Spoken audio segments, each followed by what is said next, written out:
Hi, I'm Vinny Sohara and welcome to day 12 of VLOGMAS.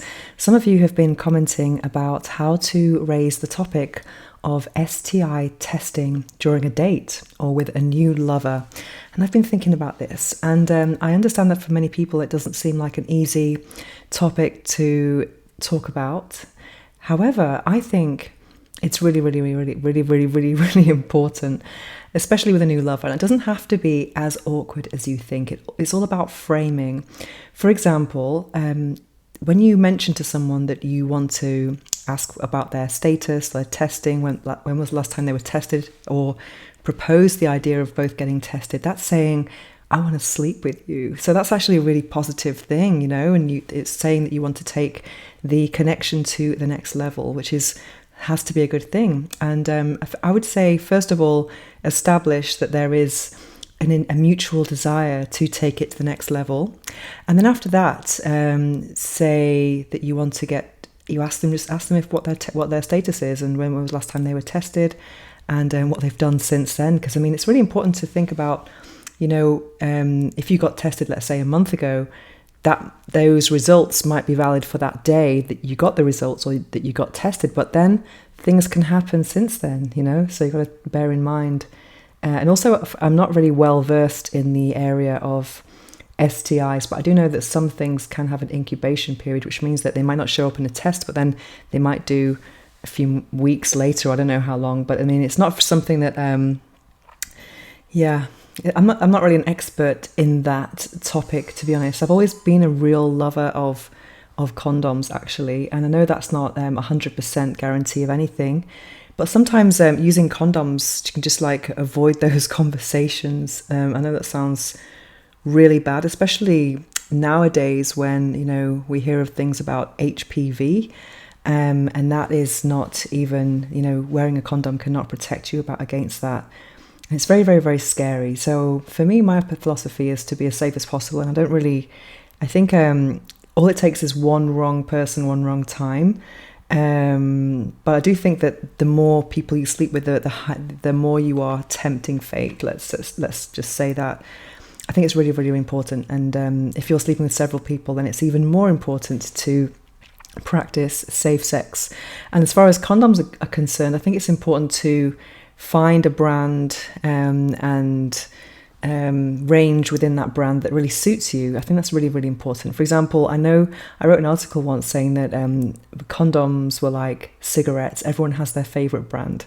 So I think it's worth finding out what your favorite brand is, because the more comfortable you are, the better it is, and you must put them on correctly as well. Because sometimes when you see condoms being put on in intimate films, they're not put on properly. And I really hate it when, I've seen a porn film once where I don't really like porn at all, but I was thinking, great, they've got a condom in it for a change. And I saw someone was stretching it over their penis, and that's not how you're supposed to put a condom on. It's more like squeeze and then roll down and make sure it's on the right side, the right way around as well. So I think it doesn't have to be awkward. I think it can be a really positive thing, and it's like saying, I want to sleep with you, let's take this to the next level. And also from what I think there also are some apps that where you can have your a profile of your status. I don't really know the names of any, but also if you don't want to go to a certain clinic to get tested, you can do some home STI tests as well, where you take a swab at home and then you send it away, and then you get the results via email within a short period of time. So that can save any kind of human-to-human situations if you are feeling embarrassed about it. So yes, there are many ways to tackle it, and it can be very positive, and then you can wait and see each other's results. And if you have something, then you can take action, and then hopefully you'll be okay and get the all clear, and you can have a great time with your new lover. Yes, those are my tips on that. I remember once I gave the worst advice to a friend of mine. I think I made a video about this. I made a video. A friend of mine wanted to have sex with her boyfriend, and she didn't have any condoms left, and I said, just do it without and get a morning after pill tomorrow. And she did that, and then a few weeks later she found that she had genital warts, which is just a horrible thing to have. It's very intense because she had to go for very frequent.